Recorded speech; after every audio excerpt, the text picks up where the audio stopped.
सत्संग से जितना प्रसन्न होता हूँ उतना किसी यज्ञ से नहीं। सत्संग अभी हम लोग थोड़ी देर सुने गुरु महाराज के अनमोल प्रवचन को। सत्संग नहीं, ईश्वर की महिमा को कौन बतावे। महिमा नहीं सुने तो उन्हें श्रद्धा कैसे हो, विश्वास कैसे हो, उनको पाने की ललक कैसे हो।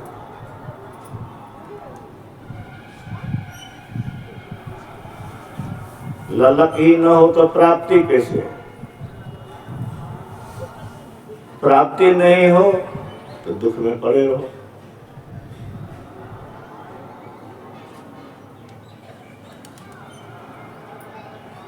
इस ब्रह्मांड में कोई सुरक्षित स्थान सारे दुखों से छूटने का, सारी प्रतिकूलताओं से उबरने का एक ही स्थान है, वह है ईश्वर।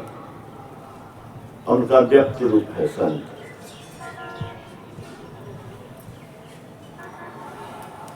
अभी हम लोग सुन रहे थे कि ईश्वर और संत एक हैं, दोनों में अंतर नहीं। उनकी महिमा जनाने के लिए सत्संग है। ईश्वर भक्ति की महिमा जनाने के लिए सत्संग है। सारे दुखों से छूटने का उपाय जानने का साधन सत्संग है।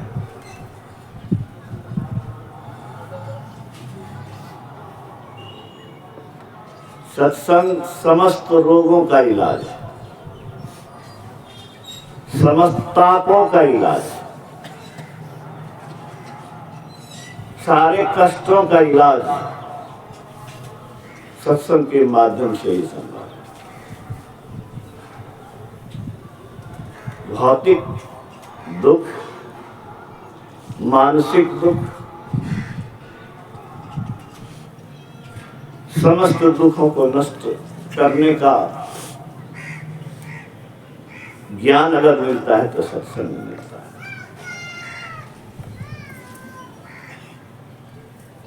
ईश्वर की प्राप्ति नहीं, ईश्वर की ओर चलना नहीं, तो दुर्दशा को आमंत्रित करते रहना है।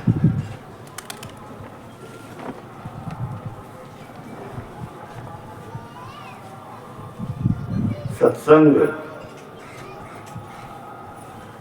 की महत्ता गाते हुए कबीर साहब ने कहा, संगति सो सुख उपजे, कुसंगति से दुख जोए। कह कबीर कह जाइए जब, साधु संग जब होए। सत्संग से सुख होता है। क्यों होता है सुख? सत्संग से अज्ञानता मिटती है। सत्संग से सत्य तत्व का ज्ञान होता है।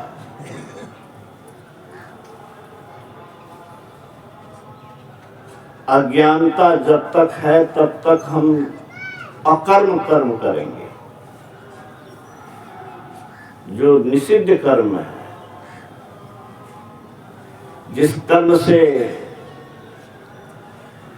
दुख परिणामी सुख मिलेगा,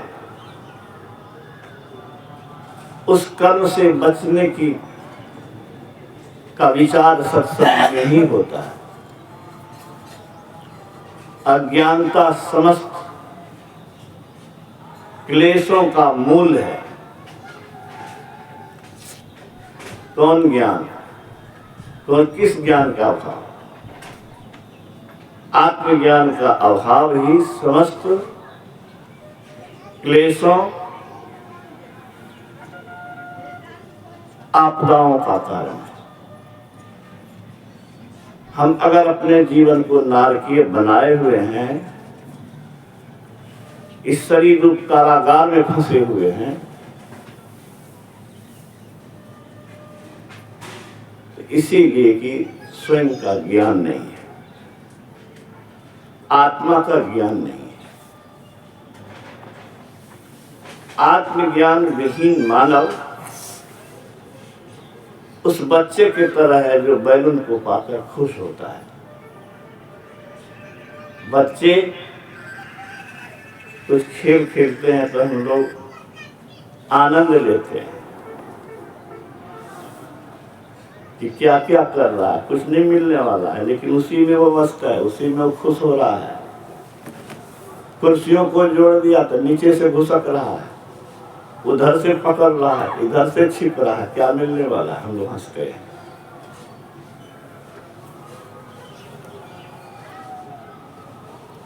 ईश्वर या ज्ञानी लोग हम लोग को देख के हंसते हैं।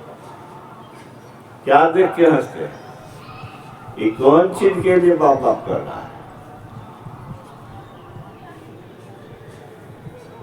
घर बनाने के लिए। बच्चा भी घर बनाता है, मिट्टी का, वो भी ब्याह शादी कराता है।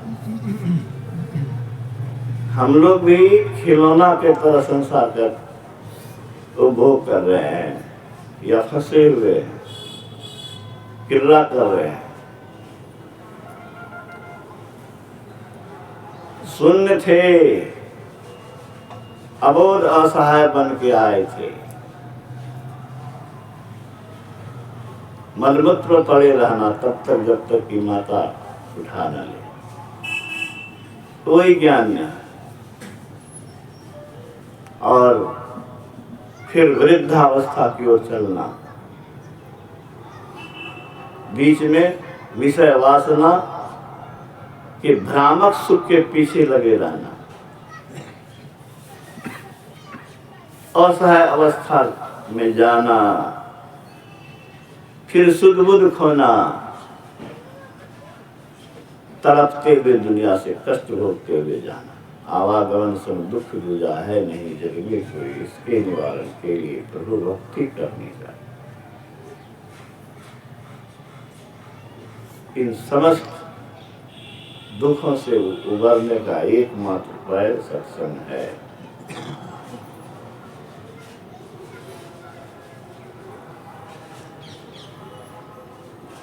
स्वामी विवेकानंद ने कहा, आध्यात्मिक विचार से आप्लावित कर दो, शेष सारे गुण अपने आप आ जाएंगे। भारत के महान कर्मयोगी राष्ट्रपति कलाम ने कहा,